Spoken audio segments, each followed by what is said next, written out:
Olha, o Salmo 66 nos propõe uma jornada e tanto, sabe? Ele começa assim com uma explosão, um chamado para que o mundo inteiro adore a Deus. E aí ele vai se afunilando até chegar num sussurro, numa experiência de fé totalmente pessoal. Então, o nosso mergulho hoje é para entender exatamente isso. Como é que é um cântico que é para ser universal, de repente vira a nossa canção. O Salmo já começa com tudo. Nada de meditação silenciosa, quietinha. Pelo contrário, ele simplesmente explode com uma ordem, uma convocação cheia de energia. Aclamai a Deus toda a terra. É isso, um convite para um louvor que é vibrante, que não tem fronteira e que é para ecoar por toda a criação. Pois é. E essa é a grande pergunta que vai guiar a gente por aqui. O que inspira um louvor tão universal assim? E, o mais importante, como que esse chamado, que foi feito para o planeta inteiro, consegue ressoar de um jeito tão profundo, tão pessoal na vida da gente hoje? É isso que a gente vai descobrir. Então vamos lá, começando do começo. Os primeiros 4 versículos, eles já dão o tom de tudo. E olha, não é um convite qualquer não, é uma verdadeira convocação para uma celebração global. E o salmista faz questão de deixar bem claros os motivos para esse louvor todo. Agora, o que é fascinante aqui é a força dessa palavra, aclamai. Porque no hebraico original a palavra é ruá.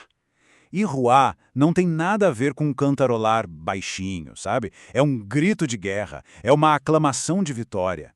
É aquele som que celebra um grande triunfo e que, ao mesmo tempo, impõe respeito, até amedronta os inimigos. Ou seja, é um louvor que já nasce com muita força, com muito vigor.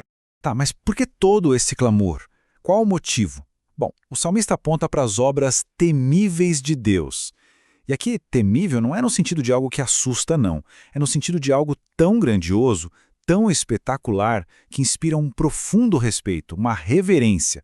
Então, o louvor todo se baseia nisso, no poder de Deus, que é tão imenso que até os inimigos dele se curvam, e na soberania dele sobre absolutamente toda a criação. Avançando um pouquinho, a gente vai ver como isso fica ainda mais profundo. O salmista agora sai do chamado geral e mergulha na base concreta desse louvor, os atos de Deus na história. A fé, aqui, não se baseia em ideias abstratas, sabe? Ela está firmada em ações que foram vistas, ações poderosas. E olha só que convite direto. Vinde e vede. É um chamado para observar, para ser testemunha. É como se o salmista estivesse dizendo, olha, não precisa acreditar só porque eu estou falando. Venham aqui e vejam com os próprios olhos o que Deus fez. Ele está apontando para a história como a grande prova da fidelidade e do poder de Deus. E de que obras ele está falando?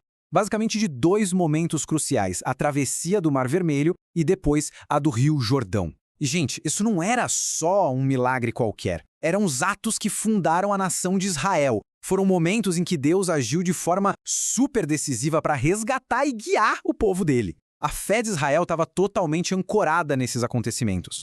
Mas a história do povo de Deus, a gente sabe, não foi feita só de vitórias espetaculares.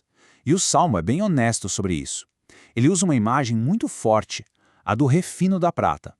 E o que isso quer dizer? Que as provações, as dificuldades, não são acidentes de percurso.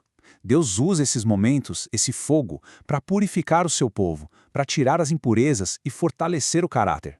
É um processo que dói? Sim, mas tem um propósito. E aqui a gente consegue ver o roteiro completo dessa jornada, passo a passo. Começa com a provação, tu nos provaste. Depois, passa pela adversidade extrema. A imagem de passar pelo fogo e pela água é muito forte. E por fim, culmina na libertação, quando Deus os leva para um lugar de fartura. O ponto central aqui é que Deus está no controle de tudo, do início ao fim. Ele guia o povo através da dificuldade até chegar num lugar de bênção. E agora, atenção, porque a gente chega na virada mais importante do Salmo. É como se a câmera, que estava mostrando a grande história da nação, de repente desse um zoom e focasse numa única pessoa.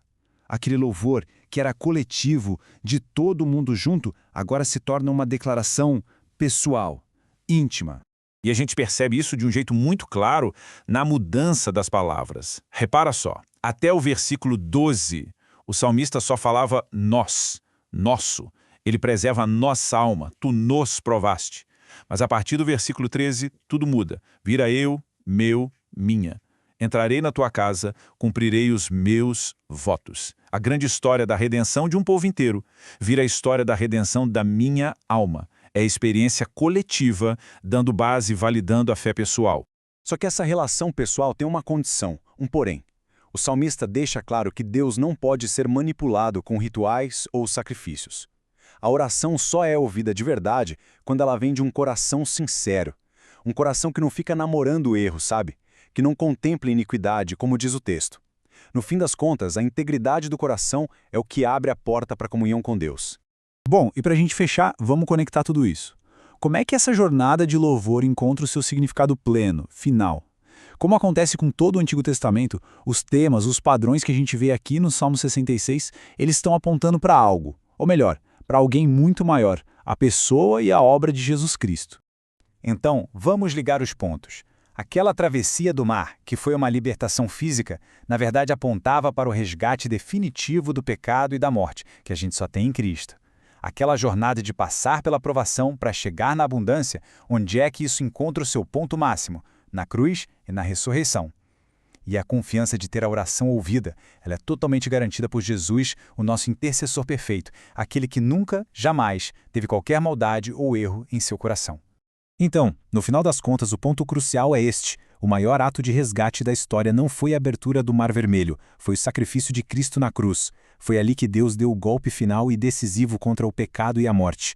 É por isso, por esse motivo supremo, que o nosso louvor existe. É a razão pela qual aquele chamado para aclamar a Deus se torna ainda mais urgente e muito mais glorioso para nós hoje. E isso tudo nos leva a uma conclusão incrível. Louvar a Deus não é só uma questão de gratidão pessoal. É muito maior. É uma causa cósmica.